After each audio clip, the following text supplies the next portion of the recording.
Assalamualaikum warahmatullahi wabarakatuh. Halo semua, kembali bersama saya Livera pada mata pelajaran Dasar Desain Grafis. Materi kali ini adalah tentang perangkat lunak pengolah gambar vektor. Kalian pasti pernah menjumpai gambar vektor seperti contoh ini.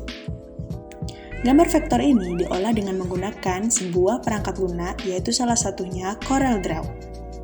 Corel merupakan software pengolah grafis berbasis vektor dari perusahaan pengembang Corel Corporation yang berbasis di Ottawa, Kanada. Lalu, bagaimana cara membuat gambar vektor seperti di contoh tadi? Yuk kita bedah fitur-fitur yang ada di CorelDRAW bersama-sama.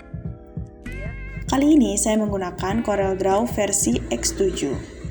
Ketika pertama kali membuka aplikasi CorelDRAW, kita akan langsung disuguhkan dengan tampilan workspace dari CorelDRAW. Di dalamnya terdapat daftar menu program yang berisi berbagai perintah pengoperasian mulai dari menyimpan file, membuka file, mengatur ukuran halaman, dan menampilkan berbagai menu bantuan. Yang kedua ada icon command shortcut. Icon command shortcut berisi icon-icon jalan pintas atau shortcut pengoperasian berbagai perintah penting dari daftar menu program. Lalu ada tools option atau property bar.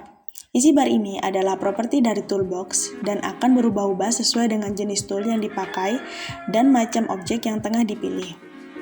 Lalu kemudian ada toolbox. Toolbox berisi berbagai peralatan untuk membuat berbagai macam objek gambar dan fitur tambahan yang berhubungan dengan kualitas visual gambar. Lalu ada ruler. Ruler merupakan penggaris bantuan yang dapat dipakai sebagai panduan dalam menentukan batas-batas area penataan objek. Lalu kemudian ada canvas. Canvas merupakan tempat di mana kita menggambar. Jadi di sini karya-karya kita akan dihasilkan di dalam canvas. Lalu ada color bar atau palet. Bar ini digunakan untuk menentukan pewarnaan garis atau outline dan isi atau fill dari objek. Lalu ada page control. Page control digunakan untuk mengatur tampilan halaman pada sebuah dokumen yang memiliki banyak halaman. Lalu ada cursor position. Cursor position digunakan untuk menunjukkan posisi kursor dalam perhitungan ukuran yang sama pada penggaris. Lalu yang terakhir ada window control. Window control ini digunakan untuk menyembunyikan, membesarkan, dan menutup windows canvas dari dokumen. Sekarang kita beralih ke toolbox. Yang pertama, terdapat pick tool. Nah, pick tool ini digunakan untuk memilih, memanipulasi, dan mengontrol objek. Yang kedua ada shape tool. Di dalam shape terdapat 4 lagi fungsi, yaitu smudge brush, roughen brush, dan transform. Shape tool digunakan untuk mengedit suatu outline atau kurva. Untuk smudge brush digunakan untuk mengubah bagian garis outline pada objek dengan cara drag pada outline. Lalu ada roughen brush, digunakan untuk mengubah bagian outline pada garis vektor dari objek. Lalu ada transform tool, digunakan untuk memutar objek dengan bebas. Yang ketiga ada knife tool. Knife tool digunakan untuk memotong suatu objek. Yang keempat ada eraser tool. Eraser tool digunakan untuk menghapus sisi objek. Yang kelima ada zoom tool dan juga hand tool. Zoom tool digunakan untuk memperbesar dan memperkecil ukuran tampilan pandangan. Lalu ada hand tool, digunakan untuk menggeser tampilan layar.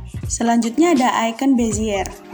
Di dalam Bezier tool terdapat fitur-fitur yang dapat digunakan untuk membuat sebuah objek, yaitu seperti freehand, Bezier, artistic media, pen, polyline, 3-point curve, konektor, dan dimension. Freehand digunakan untuk menggambar kurva bentuk bebas. Lalu Bezier digunakan untuk menggambar kurva Bezier yang mempunyai handle untuk mengendalikan bentuk kurva. Lalu ada artistic media untuk menggambar kurva yang mempunyai bentuk artistik. Lalu ada pen, sama seperti Bezier tool namun lebih fleksibel. Lalu ada polyline, yaitu sama seperti Bezier tool dan juga pen tool. Lalu ada 3-point curve. 3-point curve digunakan untuk membuat kurva terbuka lengkung yang presisi. Lalu ada konektor, digunakan untuk membuat konektor di antara objek. Dan yang terakhir ada dimension. Dimension digunakan untuk membuat keterangan dimensi objek. Yang ketujuh ada Smart Fill. Di dalam Smart Fill ada tool Smart Fill dan juga Smart Drawing. Smart Fill berfungsi untuk memberi warna fill secara mudah dan cepat. Sedangkan Smart Drawing digunakan untuk membuat gambar secara cepat. Yang kedelapan ada Rectangle. Rectangle digunakan untuk membuat gambar kotak. Dan selain itu ada 3-point triangle. 3-point triangle digunakan untuk gambar kotak yang berawal dari satu sisi. Lalu kemudian ada ellipse. Ellipse digunakan untuk membuat sebuah lingkaran. Lalu ada juga 3-point ellipse, digunakan untuk membuat lingkaran yang berawal dari satu sisi. Selanjutnya ada icon polygon.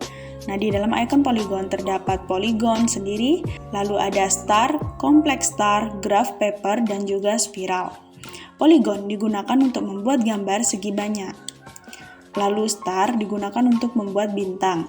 Lalu ada complex star, digunakan untuk membuat bintang dengan sisi menyilang. Lalu ada graph paper.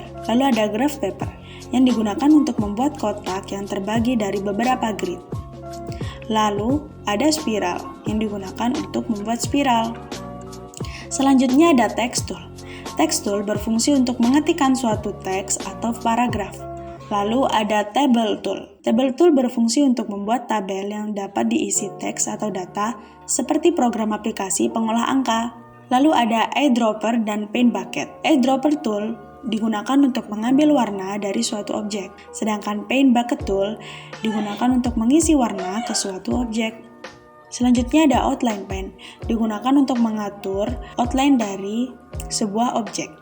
Lalu kemudian ada outline color. Outline color digunakan untuk mengatur warna dari outline. Lalu kita masuk ke property bar. Masing-masing tool pada CorelDRAW mempunyai properti atau atribut sendiri yang bermanfaat untuk pengaturan lebih lanjut oleh user.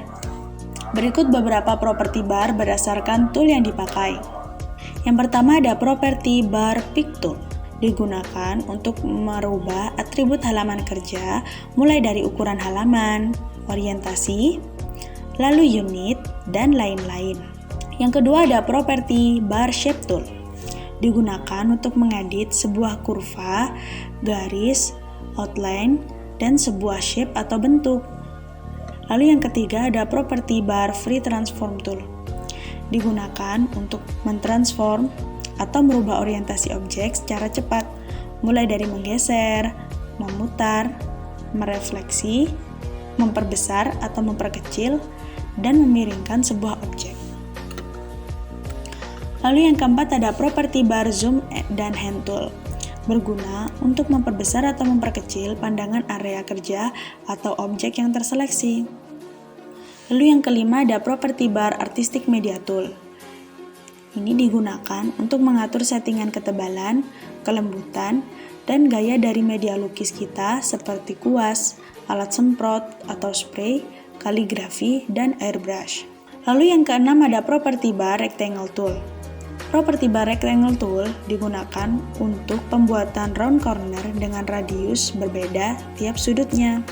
Lalu yang kedelapan ada property bar text tool. Property bar yang digunakan untuk mengatur atribut-atribut teks seperti jenis style, ukuran font, dan juga perataan paragraf. Sekian pertemuan kita kali ini, masih banyak lagi fungsi-fungsi dari CorelDRAW dan juga efek-efek khusus yang digunakan untuk mengolah suatu gambar vektor. Minggu depan kita akan kembali dengan penjelasan lebih lanjut mengenai fitur-fitur dari CorelDRAW lainnya. Jangan lupa jika ada pertanyaan silakan masukkan di kolom komentar. Sampai jumpa minggu depan. Wassalamualaikum warahmatullahi wabarakatuh.